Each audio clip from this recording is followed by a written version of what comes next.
For more on the budget option, we're joined here in the studio with Haojun. Haojun, airfares have definitely become cheaper in China over the years, but it's still a bit expensive when you talk about the United States and how cheap you can buy a ticket there. Budget airlines, of course, still relatively new to this market. Tell us more about the low-cost airline industry and how you see it developing in China. Yes, James, air travel has become much more affordable for the average Chinese person in recent years, but it's nothing compared to the changes we'll see with the introduction of more budget airlines in the future. Industry analysts say that there's huge growth potential for low-cost carriers in China.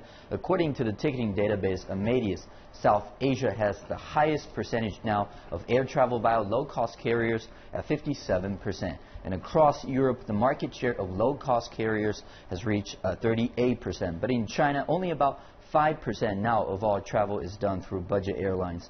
The first and largest low-cost carrier in China is Spring Airlines, based in Shanghai. It was set up about a decade ago, and it's been profitable since 2006. Meanwhile, China's larger airline companies are also looking at budget airlines.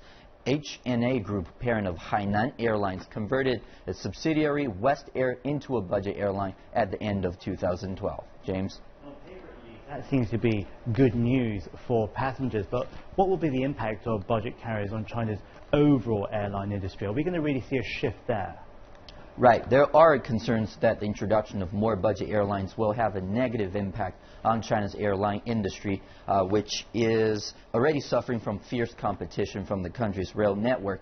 But experts say that low-cost carriers don't bring more competition. They complement and promote growth of the overall market. For example, 2 years ago, Japan had no budget carriers based in the country.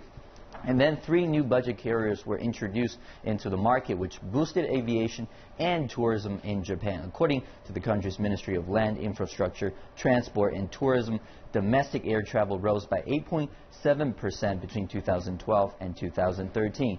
Not only that, but the number of hotel bookings also increased significantly. Experts say 1 in 4 people in China traveled by air in 2013, and now low-cost carrier options will only complement the overall airline industry.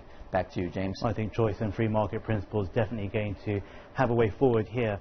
Haojun joining us here in the studio.